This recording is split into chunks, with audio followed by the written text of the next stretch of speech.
If you're a sports parent and you're listening to the show right here and right now, you're in the perfect place. If you're a student athlete and you're listening to the show right here and right now, you couldn't be in a better place, because I have an incredible woman coming on the show that her story epitomizes my Sports Mastery Mastermind program, where she's going to be discussing how to overcome challenges, how to overcome and deal with frustrations, how to prove your coaches and critics wrong, and more importantly, how to endure and overcome obstacles. This is a program that's about empowering the student athlete, giving the student athlete confidence and giving them guidance. This is a situation where we come together and pool our knowledge and skills. You'll also be held accountable by your peers. And I can also promise you that you will be receiving social support and encouragement to take risks. You can also expect to develop new approaches to resolving differences. And most importantly, you will be heard, and I'm going to help you develop your own voice. Now, within the mastermind group, we'll have a virtual meetup once a week for 60 minutes. You'll have exclusive homework and reading assignments. Not only that, you'll have assignments and missions that you'll have to go out and complete that's going to help boost your confidence. And last but not least, we have some community rules. You have to show up and be present. That means you have to participate. Everyone participates. However, no one dominates. We will all share the airtime. We will share ideas. You will ask questions. You will learn how to listen and understand. You will have one speaker at a time. And when you're participating in the group, you are encouraged to speak honestly and openly. And last but not least, everything in the group stays in the group. Outside of that, this is a place where you can come and have fun as you explore yourself and grow. And speaking of growth, this Sports Mastery Mastermind group, it also comes with my course, The Edge. The Edge is something that we go through within the course, where I do a screen share of my video online course. So this is a killer 6-week mastermind. We have a lot to cover. If you want to learn more, visit sportsmastery.com/mastermind. And now back to the show. In today's episode, we have an outstanding woman coming on who played Division I college basketball at Auburn, was the first draft class in the WNBA, is in the WNBA Hall of Fame, has a book, has been featured on the SEC network, has been featured on the ESPN 30 for 30 series. This woman is Ruthie Bolton. We'll have Ruthie Bolton on today. I also have my co-host Leland on, and we're going to get right into it. Ruthie, what are you up to these days? Oh, man, these days I'm just continuing to work with girls.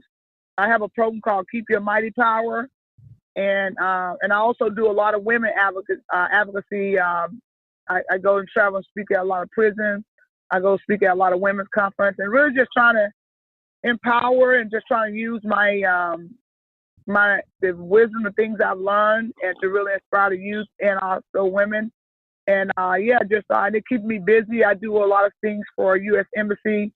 I travel overseas to do basketball clinics and also to do some women domestic violence training and workshops. And so, I stay pretty busy, but all of it is to empower and inspire and transform lives. Yes, I know myself and Leland especially, he works with a number of basketball athletes. And I know we're going to share this with our female basketball athletes in particular. What was it like for you playing in the SEC at Auburn? Playing in the SEC was really, it was a very tough competitive league. And, Tennessee was our Achilles heel. And it was just very competitive. And like I said, Georgia was a pretty good team. But it was playing with my sister for 3 years was awesome. And but the interesting story about that is that my basketball career at Auburn started out. I wasn't really supposed to play basketball at all, really. But the challenges I had to endure, coaches telling me I wouldn't play in my senior year. I almost didn't even play. I almost just say, you know what, forget it and walk away. But my father really encouraged me to just, my father encouraged me to just don't let anyone steal my dreams. Don't let anyone take my joy. And so he said, don't be afraid to fail. Don't be afraid of fear. Don't let fear paralyze you to not pressing on. So I went against the odds. You know, I probably knew the coach said I wouldn't play my junior, senior year. I ended up starting my freshman year. So I came in there hungry and relentless and committed to just proving the coach wrong. And I know sometimes in life you say, why do you have to prove? You have to, prove things. And sometimes you do, but I had to prove to myself and prove to him that I was a player that could play in the SEC and be productive. So that's what made my journey in college extremely powerful, impactful, and rewarding because of the challenges, because of the obstacles I had to endure to get there. Yeah, I like what you said earlier about doing the women's advocacy, speaking in prisons, and doing different things like that. So for the female athlete that's listening, and in particular, the female basketball athlete, what would you say to her in terms of that woman's dream of playing Division I basketball? What advice would you give her? Man, I tell you, I run into that question a lot. I get that question a lot. I actually trained some girls last night that I train on every Monday night. And these girls are extremely talented. I got a chance to see them play this past weekend. And there I said, listen, the talent you have, I said, yeah, I saw you beat a team by 20 points. Don't get satisfied.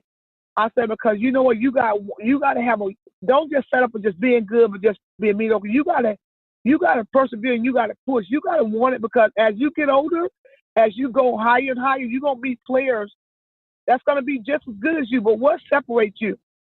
So I tell to the girl that are listening, to the young lady, what is it that you have that you want to perfect in your game? Believe it or not, I had a broke shot. I was turnover prone. But you know what I had special? You know what I had that I could not be denied? I had hard work and tenacity. Listen, when there was a loose ball, it isn't such thing as an out of bounds. There ain't no such thing as the whistle. I didn't stop until I had the ball. I was relentless. I pursued, and I wanted to make every moment count. So I encourage you, I challenge you to look at yourself and realize what is your why? Why am I doing what I'm doing? Because when you lose your why, you lose your way. Why are you doing what you're doing? It may look silly to people. People say, "Oh no, you've never played Division I. Nobody in your family won." You know what? You gotta want it. You gotta want it so bad to where, you know what, you almost look silly pursuing those dreams. People look at you like, are you kidding me? And that's what you have to do. So I challenge you, and I give you permission to embrace that challenge, even though you might be fearful, not knowing for sure it's okay. You don't have to see the light in the tunnel. But if that's passion in your heart, so, I want to play basketball, I wake up thinking about it, I go sleep thinking about it, you know what, pursue it, but make sure that you put your money where your mouth is, and that's with that, and put your work ethic before your work ethic exceed your talent in the day of the week. You know what? I can appreciate what you're telling me, and I know everything you just said is speaking to Leland. Leland has been working with a girl, I think, since she was about 8 or 9 years old, from Dallas, Texas. She came to Oregon, played in the pretty much suburb, only young black woman on the team, and Leland took her from the bottom all the way up to the top. And I think she's an inspirational story. Leland, tell Ruthie about India Fly and what's going on with her. Well, what I wanted to do is I wanted to touch on to Ruthie and Ruthie. I don't think people understand what type of player your sister was. I think your sister was bigger in stature, wasn't she? She was. Yes, she was. My sister was she was sought after by the top 20 colleges. Everybody wanted her. She was the current players now. She was like the Candace Parker. She was like the player like Swin Cashwell. She was like the Cheryl Swoop. She was like a Cheryl Swoop type of player. But she, and she was like the stuff. Like she had this nice jump shot, follow away jump shot, hang time. She had long wingspan. Like she had a pretty game, a finesse game, a game that everybody like, oh my God, we got to have her. So I was a complete opposite. So yeah, she definitely deserved the praise that she got, because she was definitely that player that everybody dreamed of. She had an offensive game, she had a defensive game. She had this complete package. And I think the reason why I pointed that out was I just wanted people to understand the pressure you were under. Not only were you under, the pressure of playing in the SEC, but you was under the pressure of having a sister who was a baller. She was a baller, and you were coming in on her foot, on her, on her coattails, and that was difficult. Yeah, it was the type of player you was. You was a pit bull. It definitely was, and I actually, my freshman year, we and I know I always do, and I share that story with young people, with kids and stuff, and I always ask them, when do you think I started playing? They'll say, sophomore, junior, whatever. And I said my freshman year, and I tell them, I said, I said I came in there knowing that I couldn't just go there and just go through the book. I had to go there, and I had to show. I had to go above and beyond. If the coach said do 35 push-ups, I did 45. If the coach said do a suicide in 28 seconds, I tried to do it in 24. I was trying to beat everything in the weight room. I went above and beyond, trying to exceed expectations. And my latter part of my freshman year, we played a game in Mobile, Alabama, and I think I ended up having like 25 points. And like bad Jerry curl and all, like horrible Jerry curl. Please stop that. Stop it. Man, it was so bad and dry. It was ridiculous that somebody let me even be in public looking like that. But anyway, there was an article. There was an article after that game. We played South Alabama. It said Bolton moves out of sister shadow. Yeah. That was the game I started to gain my identity. That I wasn't Mae Ola Bolton's sister anymore. I was sort of like I had become Ruthie Bolton. Yeah. Yeah. And, yeah. So. You know what, Leland, I wanted you to, let her know what you got going on with India, and maybe she could give some words of encouragement to India Fly. Okay. All right. Sorry about that. Ruthie, I have a young lady who, she reminds me a lot of you and her tenacity and how she plays. She's working on the skill set and she's getting a lot better. But she had an experience at New Mexico, and she was player of the year, newcomer of the year, freshman of the year, I guess that's what they want to call it. And very good player, but she decided to transfer. I would like for you, if once we're off of this medium, I would like to, share information with you and her, so you and her can have a conversation. But she's being recruited by at least 15 of the top Division I programs out there right now. Right now, she's at one of the top junior colleges in Texas. I just think her having a conversation with somebody like you would help her a great deal and give her a great vote of confidence to pursue her career, because she actually wants to play in a WNBA. She said that to both me and Deshaun. And to be honest with you, she has the physical talent. And if she had your drive, I had no doubt that she would be in the league. But I think the encouragement someone like you would give her would be 50-fold of what I could say to her, because I'm not in her shoes. You're in her shoes. You know what I'm saying?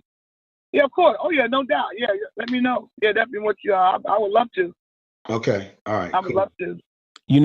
Ruthie, on your resume, I think we know that, but for the people that aren't in the know, you played on the U.S. national team, the 96 and 2000 team. Let my audience know about your experiences in the Olympics. Oh, man, I tell you that, I know you hear a lot of things about, it seemed like it was yesterday. And that sounds so cliche, but it really does. It's been about 22 years now from that Olympic, my first Olympics. And then 96, it was just the most amazing, the journey, everything about that was just awesome, just amazing. And just to be there, to be representing not only my family, my city, but my country, and knowing that, I was this little country nappy head girl with this bad triangle shaped Jerry curl. Man, leave the Jerry curl alone. Man, you go back and look at the doggone pictures, man. Hey, come on. No, Ruthie, see, now you making me expose myself, because I ain't gonna lie. I used to have a crush on Ruthie and the Jerry Curl way back then. No way. Oh, my God. No way. I was like, no. I said, no wonder I couldn't find nobody dating in college. I was a mess. And listen, I look back at that shot. I missed a half-court shot. And then when I look back at that, I'm telling you, I missed that shot. My Jerry Curl was leaning so far over to the left. I missed that shot by half an inch. If my Jerry Curl was just even, if it was even kicked out evenly, I think I would have made that shot. I would have went right in the center of the basket. I blame my Jerry Curl for losing by 2 points, man. I'm telling you. I blame that old Jerry Curl. Oh, crazy. But anyway, but the experience in the Olympics and be standing there knowing that, man, I could have easily not played. What if I hadn't gotten on that bus? And that's why my book titled The Ride of a Lifetime. And I remember my daddy telling me very vividly that, you know what, daughter? He said, this may be the most important ride you ever take. I didn't want to get on that bus. I'm like, are you kidding me? How many more ways can this coach tell me he doesn't want me? And I didn't want to do it, but my dad reminded me, and then, you know what? I believe in you. You got this. And so just that encouragement, standing on that podium, to be able to know that what we did was amazing. We went 60-0. Really, we ended up going 90-0 because a lot of games, they didn't count as like scrimmage games, but because we wasn't in a uniform. But we ended up being, they said, about 90-0. And I'm talking about every moment on the court was like I was like a kid in the cannon. So my teammates would laugh at me like, you just loving this way too much. And I was just in love with the idea that I was finally convinced the formula that hard work and a positive attitude paid off, because it's like it was just, I felt myself getting better. When I joined the national team, I didn't know how to shoot. Only thing I had for me was my hard work, with my tenacity, my defense.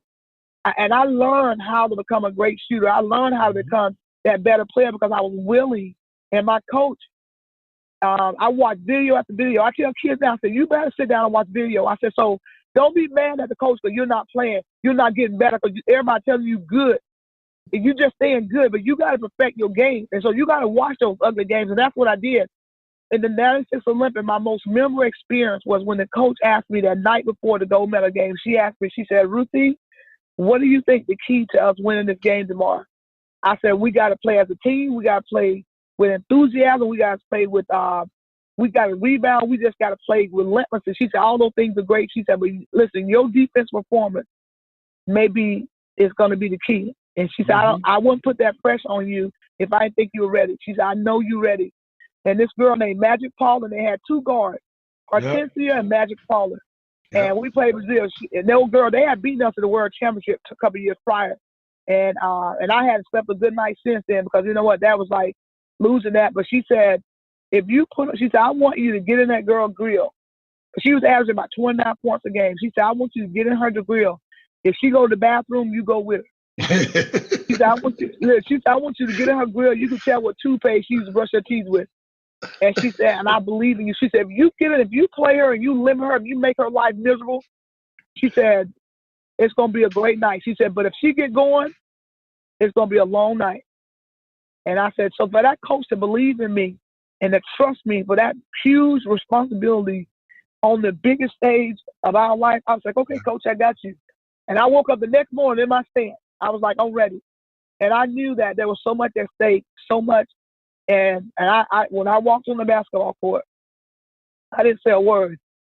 I looked at her, and my eyes told her that this is about to be the worst day of your life on the basketball court.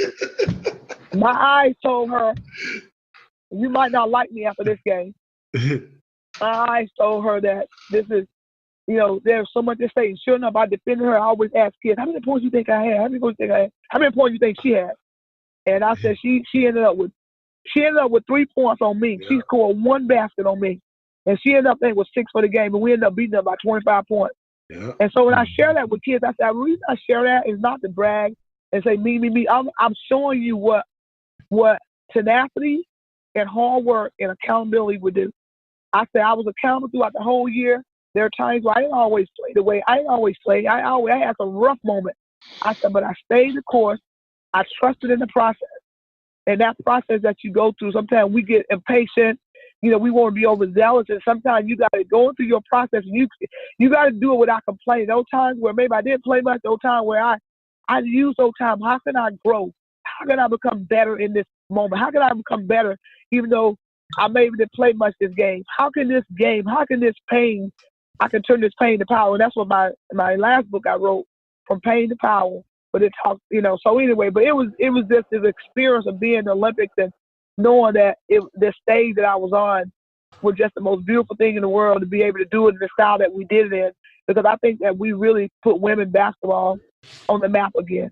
An athletic apparel company that manufactures clothing for basketball, golf, soccer, regular workouts, and even restaurant staff members. To learn more, visit millenniumedgeapparel.com. And now, back to the show. Yeah, Ruthie, I think what you didn't share was this. You tried out for the Olympic team before, right? And didn't you get cut? Yeah. You got cut, huh? I did. I got cut. Yeah, I got cut for the Olympic team. Matter of fact, the coach showed me. She said you perform well enough to make this team, but you could only so many players we could take. And so she was telling me that pretty much this younger Susan McConnell, I think, might be the one that took because they needed more of a point guard. I was more of a, but you know what? And I'm telling you, I was standing on the top of the mountaintop to say the reason they lost is because they didn't have me in that game. They lost and they went. I'm serious. They needed a player like me. You're right. Teresa Edwards told them. She knew. She said, we need a player like you on that team. You need a player that'll take whatever position, a player that's not only a player like Tara VanDerveer said. When we got together right before the Olympics, it was so like the team was already somewhat solidified, but they still had, you could always be cut at any time, depending on. She said, she went around the room. She said, Lisa Leslie, you're on this team because of your rebound and because of your scoring ability. Katrina McClain, your rebound ability. Teresa Edwards, your leadership. Jennifer Azing, your shooting ability. Nikki McCray, your defense. But when she got to me, she said, I just told the committee, I don't care how y'all do it, how y'all size it up. I'm just not gonna leave the country without Ruthie. And she the reason she did, she said I can trust Ruthie in my foxhole. And I asked players, I said that's one of the biggest compliments that I ever got from a coach, is she could trust me in her foxhole. That's a military term, but to be able to trust somebody in their foxholes are huge things. So I said that's the kind of player that I enjoy being.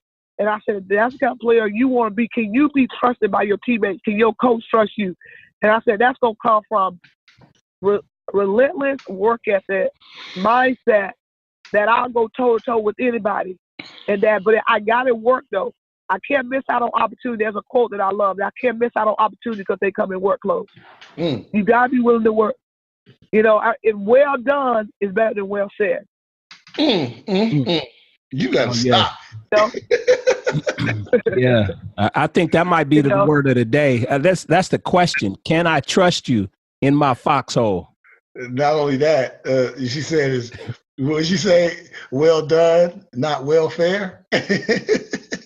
Now, well done is better than well said. Okay, well done is better than welfare. I'm still in that one. That's somebody. Yeah, it's like, because you know what the thing is, that's why when I go and I share with athletes, and I say, and I want to share my story. I want you to know that I didn't wake up with a silver spoon in my mouth. I didn't wake up and was highly decorated. I had to crawl, I had to claw, I had to fight for everything I got. At every stage of my career, I had to fight. And I said, you know what? And the fighting, and the thing about if I had to redo it, I don't care. The fighting don't scare me. I said that the hard work don't scare me. I said because it helped shape and mold me at those crossroads when I had to prove myself, when I had to go the extra mile. I said those moments was a moment that I was really growing and I was really developing and refining my own identity.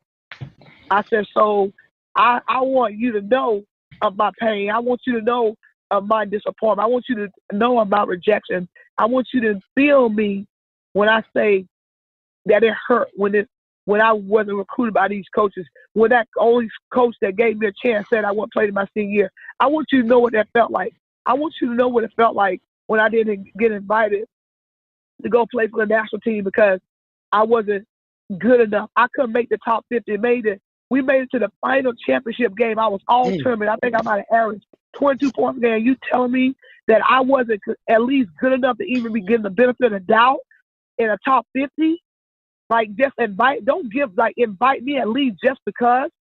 I'm just saying, like, so once again, I had to, when that door closed of opportunity, like my dad said, there's always a window to get through, you know? And so my window was to pay my own way to go to trial. And I think about, what if I hadn't gotten on that bus to go to Auburn? What if I hadn't paid my way to go to trial? So in life it's not fair. There's things going to happen. And I said the easy thing would be to walk away. I said, but the true tenacity, the true fortitude, the true essence of who you really are is when you want to quit, but you find reasons and you find it valuable enough to still pivot in a different direction. So you know what? I'm not going to quit. I fall down, but I'm going to get back up. I said, when people see that, now you are teaching them, like, you know what? You can, listen, I might have to take a detour. I might get denied. I'm going to go spiritual on you. I might get denied, but I'm not going to get delayed. I might get delayed, but not denied. I might get delayed, but like if we trying to go somewhere. If I leave and I need to get to Texas, okay, if I may, you know what, I may drive. However, I may have to catch a train. I may have to catch a bus or wherever. As long as I get there, we all headed somewhere. We may have to take a detour. It's okay. But if we want to get somewhere, we're going to keep pressing. We're going to keep persevering, and we're going to keep enduring because our passion and our purpose drives us. Our passion, our purpose drive us. And that's why I say, if you lose your why, you lose your way.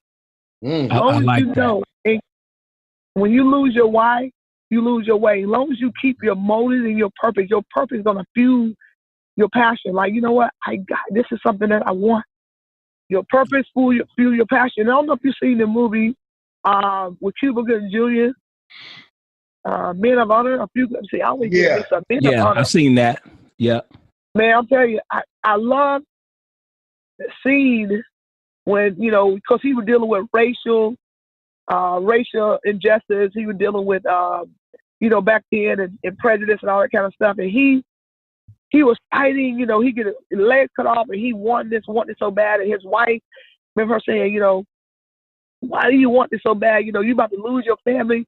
You know, they've already told you that you're not, there's so many odds against you. It's like, why are you fighting so hard? Why do you want this so bad? And he said, you know what, I want this so bad because they said I couldn't have it. And I think that's what fueled him, because it's like, how dare you tell me I can't have it? And when I see that movie, it reminds me of my situation. Like, why do I fight so hard for something? Because it's like, you telling me by your actions that I'm not good enough for this. I can't have this. And so that only fueled my passion. That fueled, like, okay, all right, you saying I can't have it, and that's gonna make me want it more. And an example of that is when I tore my ACL in '98. Right after we had just won the World Championship, we beat the Russians. Man, they made it hard for us, man. I'm telling you, we were down by 15 at halftime.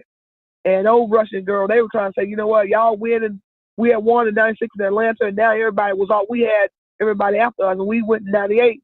They said, yeah, it's easy to win in your backyard, but somebody else's backyard. The coach gave us that speech at halftime. She said, you can walk away and get satisfied because we won in '96, but that was '96. This is 2 years later now. This is '98. Can you prove that wasn't a luck because you was at home? Can you go down the street? Yeah, you can win at home, but can you go down the street and win in somebody else's backyard? So in '98, we showed up when we was in Germany, and the Russian was up on us by 15. Man, listen, I remember that game. I had to play a great defensive performance in that game. And I remember the coach took me out with like 7 minutes left to go, and I was struggling shooting. And she said, "What's wrong with you?" I said, "I don't know, coach. I don't know. I think I wanted it so bad." She said, "Just relax." She said, you've been in this situation a lot of times. And I remember sitting down there and I tapped the coach. I said, "Coach, I'm ready to go back in." And I went back in the game. And all I need to do was get something. I had to get something to get my field goal. I got in there. I needed to get a steal.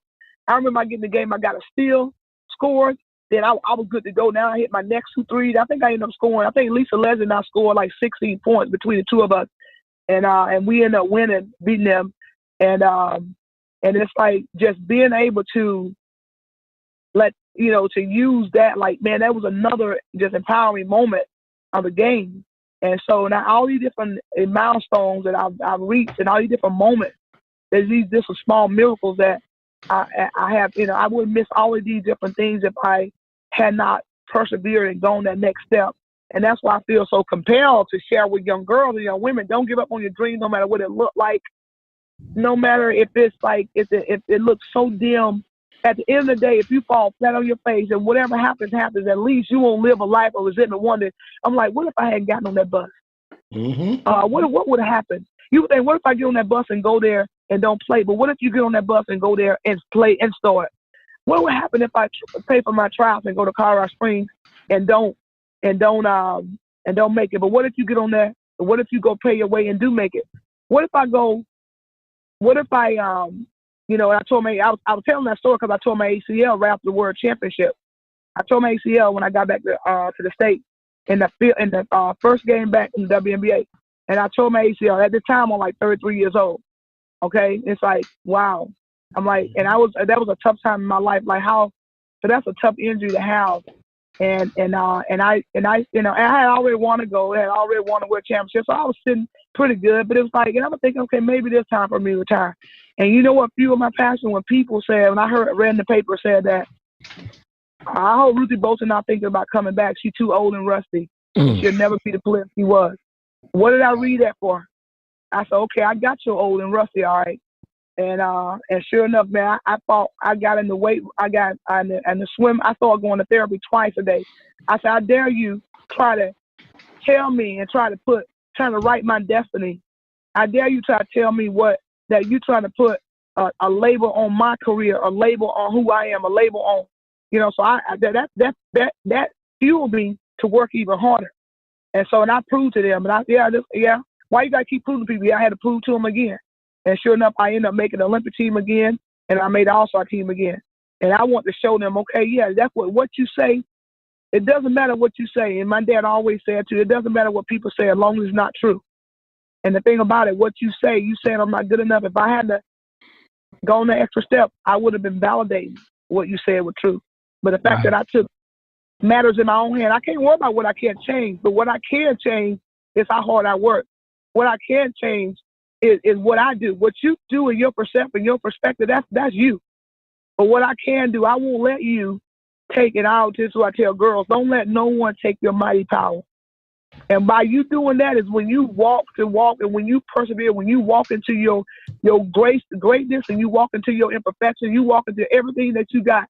And you know what? It's like, hey, so, the thing about it, you look at yourself, but you got to be true to yourself. You got to be true to who you are. You can't pretend. You got to be true where you are and where you need to work on. I knew I had to work on my shot.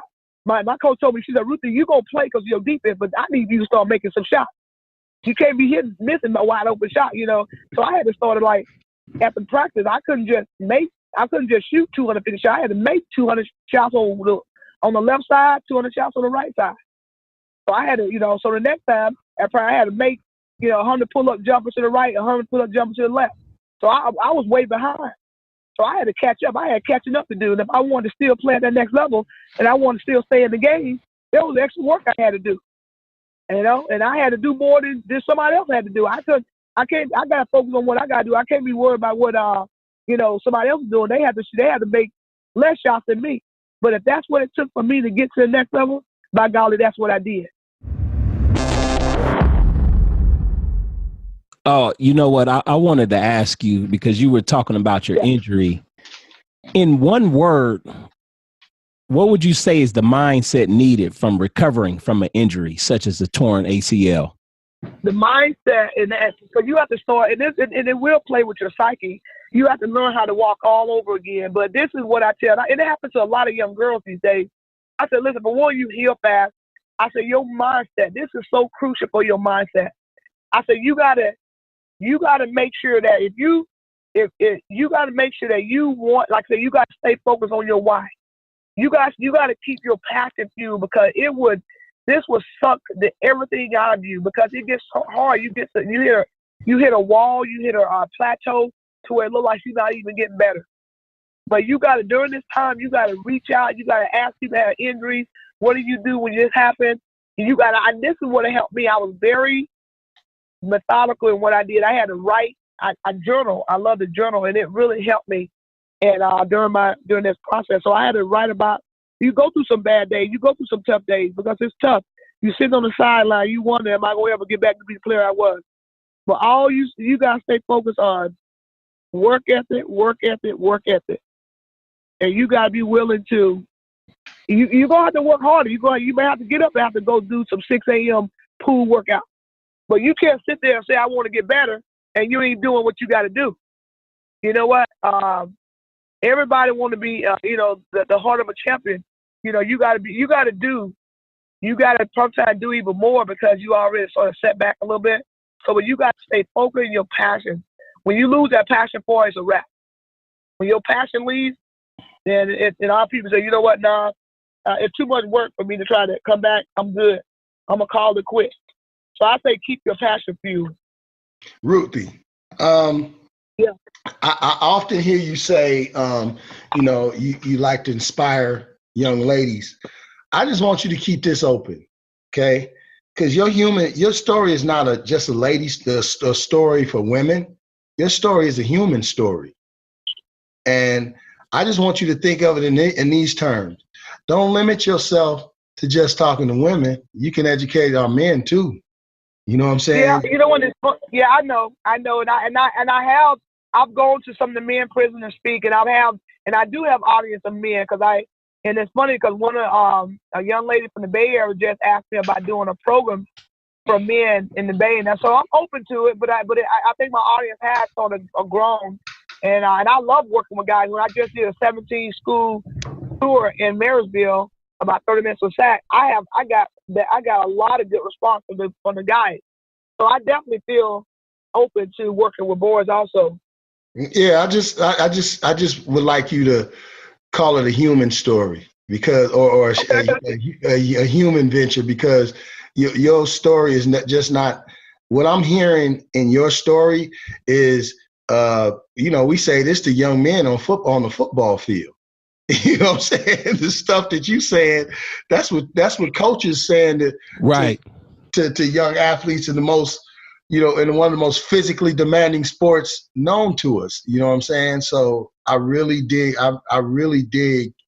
the fact that you have the ability not only to inspire young women, but you have the ability to almost have this Athena effect, you know what I'm saying, on us and to change not only the female culture, but the male culture too, because they'll see you are actually the epitome of what women are trying to be today. You know what I'm saying? But you that perfect melting pot of strength, beauty, motherly qualities. You that, man. So just don't limit that story, man, because you're gonna inspire a lot of young men to look at women in different ways. Yes, yeah, appreciate you, Leland. One thing that I've taken from listening to you so far, Ruthie, is if you lose your why, you lose your way. And if you're a sports parent listening to this, if you're a student athlete listening to this, this is a 5-star show. Head over to iTunes, look us up at Sports Mastery, and give this a 5-star rating and review with Ruthie Bolton on. She travels a lot. Is taking me and Leland almost a month to put the full court press on her to get her on this interview. She just didn't have a way out when you talk about this basketball stuff. So we got the press on. You were mentioning the heart of a champion, Ruthie. Define that for the audience.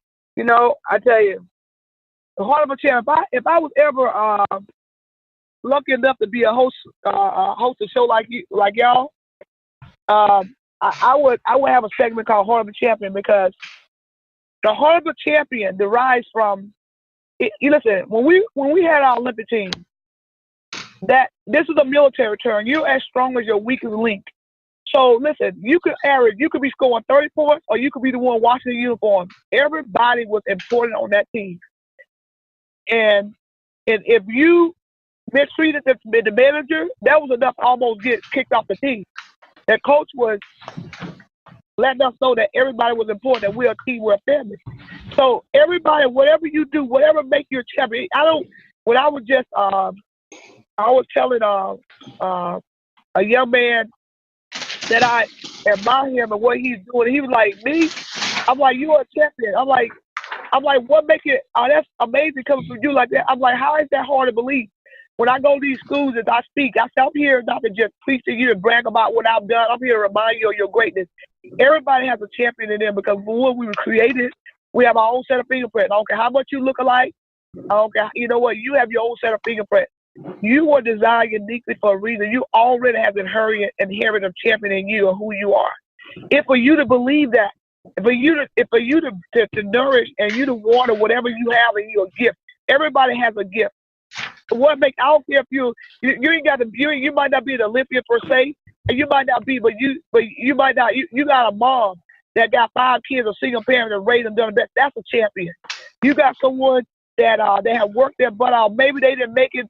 Maybe they didn't make it in sports, but they became one of the top accountants in whatever. So there's a way. Sometimes whatever sometimes we might not. If we can't get the best thing, we get the next best thing. But like Dr. Martin Luther King said, listen. You might want to be a doctor. You know what? You might not be a doctor yet. You might be a street sweeper. Okay? He said, sweep the street like Maya Angelou wrote poems. Sweep the street like Beethoven wrote music.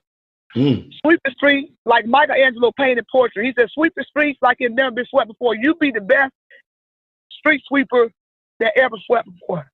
So my point is that whatever you do, be a champion in what you do because it's the mindset. I know my dad used to always say, he would say, don't look bad on the trash man. He said, we look at that, that's a job that's not, that's not a prestige job. But he said, let the trash man not pick up your trash for a buck. You gonna start picking up on it. Hey, where you at? Oh, I ain't important, huh? My job don't mean nothing, huh? So never devalue who a person because of what they do. You are a champion from inside out. Yeah, Ruthie, you in the were you in the Sacramento area when Eric Musselman was in that area? Yeah. You were? Because you know what I'm gonna do? Because my son is playing at Nevada right now. They rank number 7 in the nation, and they got in Vegas or Reno. In Reno. Yeah. Eric Musselman is the coach over there in Reno, and they went to the Sweet 16 last year, so this year they're expected to do well again. And what I'm gonna do is I have a straight line to E. Mus, and I'm gonna give him a call. And I really think he do. Well, I'm gonna tell him that you need to come. You need to make your presence felt on that campus. And I think if you sit and you talk to these young cats, you can help these dudes get back to where they were last year, because they're in that situation where they have a lot of talent, but I do a lot of player development. I would love to work. If this is college? Yeah, it's at Nevada, Reno. And these boys? Yeah, young men. I would love to. I was actually about to. It was supposed to be start school in January, get my master's in sports psychology. I already know it because I lived it. It's consumed me. It's a part of my whole being. But I would love to. Like I said, I have started talking to me. I would love to even help. I'm actually going Thursday to Merced, one of my friends' son play. I've talked to the team several times.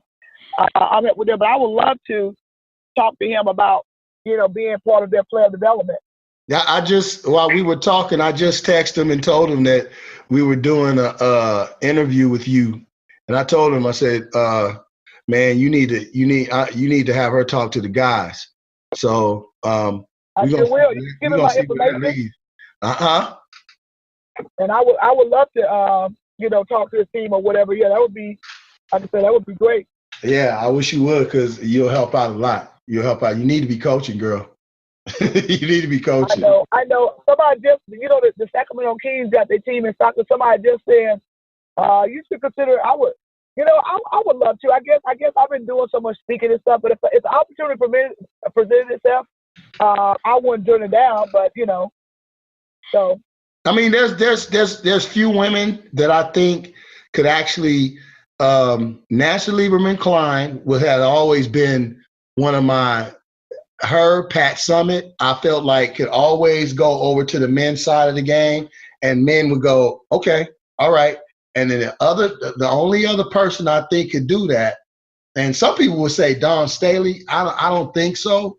Even though Dawn Staley is a great coach, I think you three have that quality where if you were talking to me about the sport, I would actually look at you as a student being taught something. Another person who gave me that feel, and I walked up to her and told her,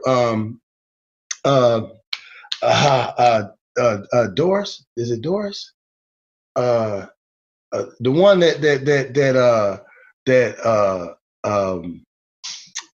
Drake had said she was beautiful and tried to shoot her. I think it's Doris. So about the girl with the Notre Dame? No, she's a sportscaster. Oh yeah, the white lady. Yeah, she's another one. She articulates the game in a way where you take sex out of it. You know what I'm saying? And I think you and Tara VanDerveer is one too. I just think Tara just was never interested in coaching the man's game. But there are a few women I think that can convert over to the man's side and get men to understand the game the way you guys can. You know what I'm saying? So I think you should really think about that, coaching either on the men or women's side, because you got qualities, man, that need to be spread. You got stories that need to be told, for real. Speaking of stories, Ruthie, you have a new book out, From Pain to Power. What can readers expect to learn from your new book? Well, it just really talks about my story. A lot of times there's, the unfortunate things I know when I, even though it happened years ago in the 90s, but I just started talking about it 2.5 years ago about my domestic violence, what I went through. But I want people to get from that book is that, I've been through a lot. There was some, rough areas, but you know what? But that pain has become power for me. And that power is being a voice for women that don't have a voice.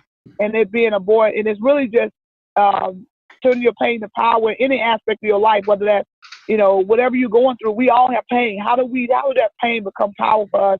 And so I go into details about my marriage, but the most important thing that I want the audience to get to is that forgiveness, forgiving yourself and forgiving others. Because you know what?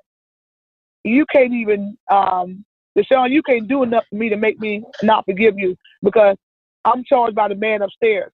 I can't. You ain't gonna take my joy away from me. I'm not gonna become a prisoner of my own emotions, because that don't mean I gotta hold hands with you, but I gotta make sure that I'm not gonna give my power away by holding resentment, grudge, because it's at the very core of who you are. And so I talk a lot about forgiveness and letting go and just learning how to fly and be free and soar. You can fly, but to really soar is a whole different level. When you soar, you're going against the grain. When you soar, you're going against the storm. You finding a way to use that negative and turn it to something positive. You use the wind. You use those valleys. You use those mountains. You use the negative things and make it like you turn your lemon into lemonade in a sense. And so when you soar, when you thrive in the midst of, they don't say you have some tough days. I have tough days. I have days where it's like I have to take a deep breath. But you know what? I'm always in a thriving mentality, and I'm always in a soaring mentality. I refuse to let life stuff situations just haunt me and steal the joy, because we're not promised tomorrow. Today, it's like, how can I be a better person today than I was yesterday? That's how I keep turning my pain to power. It's like learning how to endure the process, but also make sure that my mindset and my process, a lot of times processively, I make sure. At times I had to be in a situation where I ain't gonna call names, but I've been in a situation where I had to sit in my car for 45 minutes in this place, and I said, God, I will not leave until I have forgiven this person, until I have let go of the resentment, because I was hurting. And I didn't want to let it go. I wanted to hold on to it, but I knew it would eat at the very core of who I was. And so I sat there in my truck until I knew that I could walk away, and that I didn't let that go with me. And so we got to learn how to be able to process things so that we don't live a life of resentment, because it adds up. It becomes layers of, all these different layers just camouflage who we really are.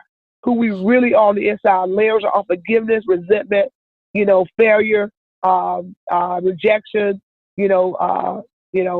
frustration, all these different things camouflage who we really are. So when you, from pain to power, I talk about all these things, removing all these layers so that you can be free and be who you designed to be.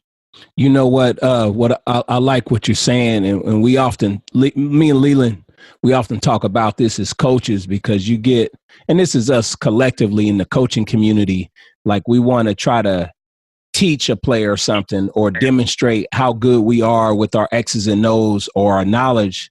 And a lot of time the connection is missed, or you get that type of coach that wants to preach. And I really feel like in today's youth, it's hard to get credibility unless you're somebody like us. Like, I can share my story with you. I can tell you not to do ecstasy or experiment with some marijuana, or don't drink because I woke up in my puke before. I've done the excessive parties.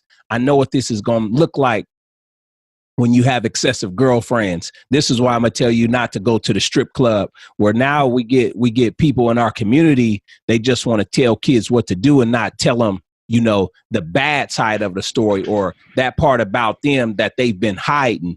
And I really feel like we got to change things around. More coaches need to share their stories about their youth, the bad side, what was screwed up about it, and that's something Leland and I have been discussing, is like giving them the truth, not anything watered down, and that's what I appreciate listening to you right now, because this is what makes this podcast different. We want to hear real stories. We want to share real information. We're not going to sugarcoat it. I tell my athletes, I want to know if you was feeling effed up. Let's talk about that. And there's nothing wrong with you feeling a certain way, because your feelings are the truth in that moment. Now, as we get into the fourth quarter of this episode, Leland, did you have any other questions that you'd like to ask Ruthie? Nah, just Ruthie. I would love to see you again. Continue to share your story of inspiration. I would like, again, when we're off of this medium, I'd like to share our information, because I have a few young ladies that would, if they were just hearing your voice, would just. Are y'all both in Portland? Yes. Yeah, I'm in Portland. Yeah, both of us in Portland. Yeah. All right, yeah. well, you know what? But you know what? I'll be. You had like you in Nigeria or something. Well, you know what?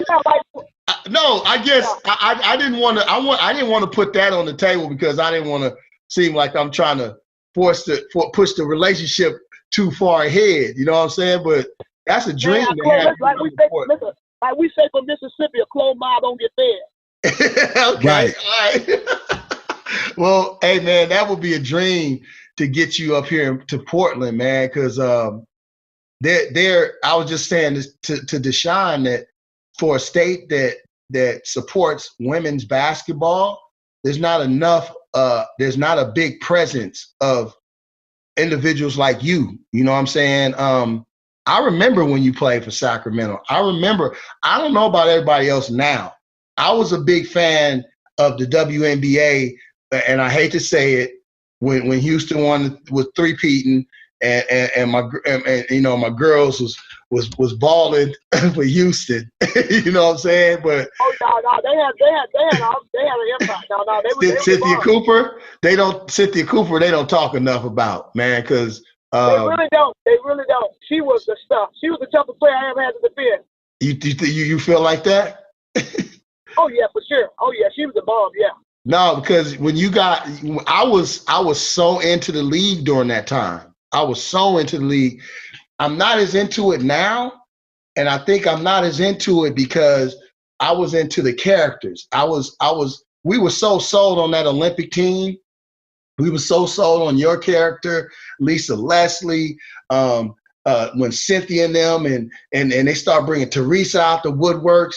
I was big on women's basketball as a young black male player. And in the heart of Oakland, I think there were a lot of young black males who were big on women's basketball. You know what I'm saying? I just think that you need to be brought out. Your star needs to shine because you got a lot to say. You got a lot to say, and I want to hear it more. Ruthie, before we close out, Ruthie, did you have any questions for Leland or myself? I want to ask, how often do well,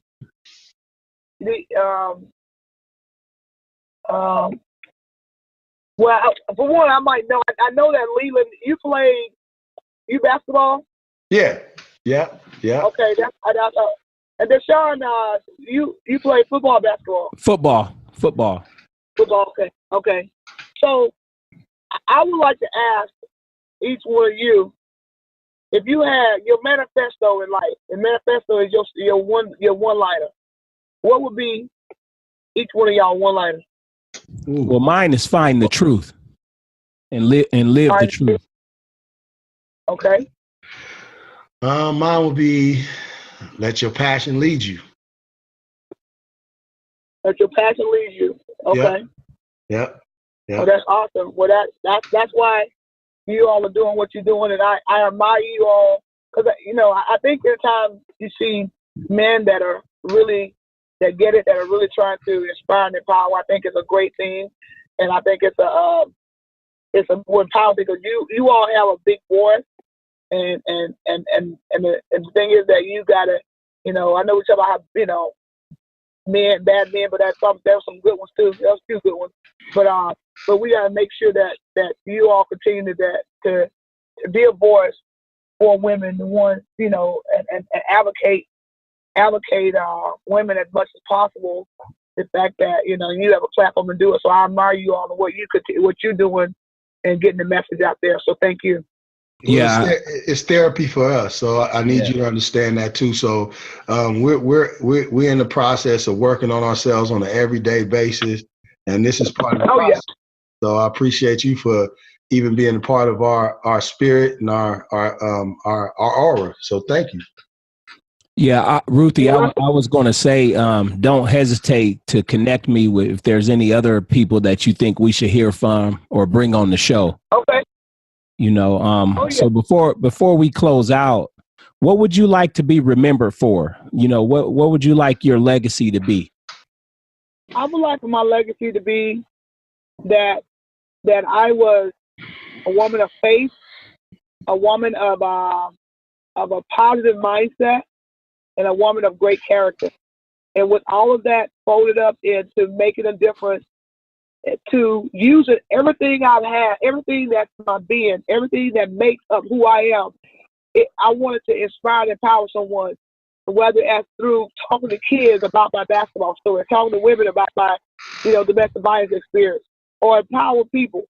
Because this is a quote that sums up my whole life. It says, to the world, you might be one person, but to one person, you just might be the world.